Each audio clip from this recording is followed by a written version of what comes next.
Vous faites bien de nous suivre, mesdames et messieurs. Bienvenue dans votre bulletin d'information. Tout de suite, le détail.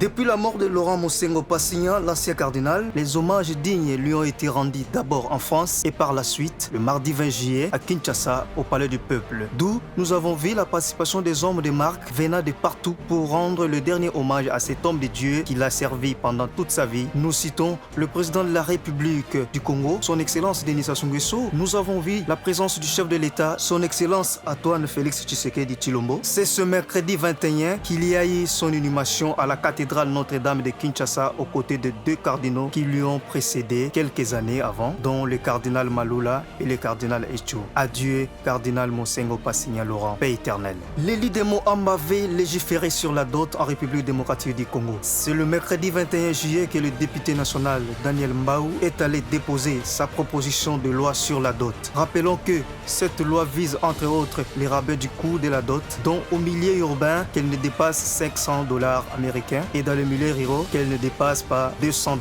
américains. Ma proposition de loi sur la dot est anthropologique, tentaculaire et sociologiquement ancrée dans la profondeur de notre ethos et de notre cosmogonie. Elle marque une révolution et une rupture positive d'avec l'état et incongruité du passé, nous explique le député Daniel Mbao. Il ajoute, cette proposition touche des questions fondamentales du droit de la personne, des familles, des successions, des libéralités et régimes matrimoniaux, et ce, sans omettre la problématique fondamentale des droits des personnes avec l'élément d'extranéité. La balle est dans les camps des élus. Attendons voir la suite. Depuis un certain temps, les médecins sont en grève. Ils exigent l'augmentation de leur salaire ainsi que l'inversion de leurs collègues médecins depuis longtemps au service, mais ne touchent absolument rien sur le listing. Sur le listing, dans la radicalisation de la grève, il y a quelques hôpitaux qui ont été choisis pour recevoir les urgences. L'hôpital de Kinkole et celui de Ngaliema. Pourtant, l'hôpital général ne reçoit pas,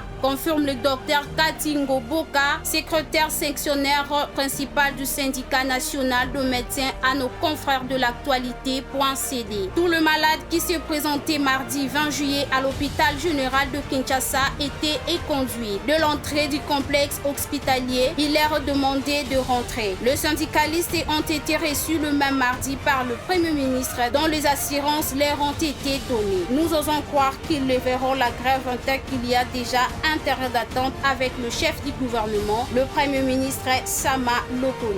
Le coordonnateur national de la jeunesse de l'ensemble pour la République de Moïse Katumbi, M.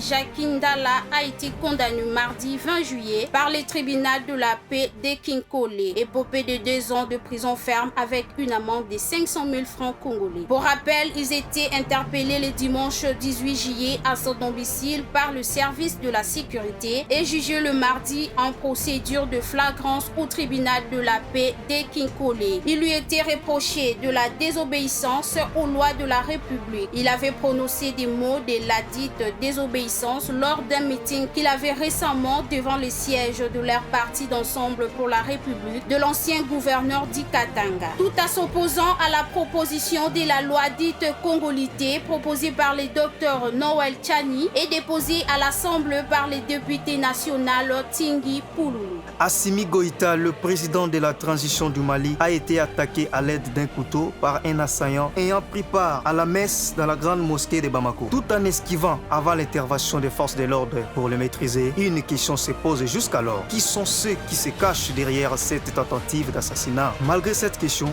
le président échappa à la dite tentative d'assassinat, a donné des indications sur le ou les possibles autour, les possibles commanditaires de l'acte. Plusieurs pistes sont en étude avec l'enquêteur. Quelques temps après, l'agresseur ne voulait toujours pas parler en poussant des arguments qu'il était très fatigué.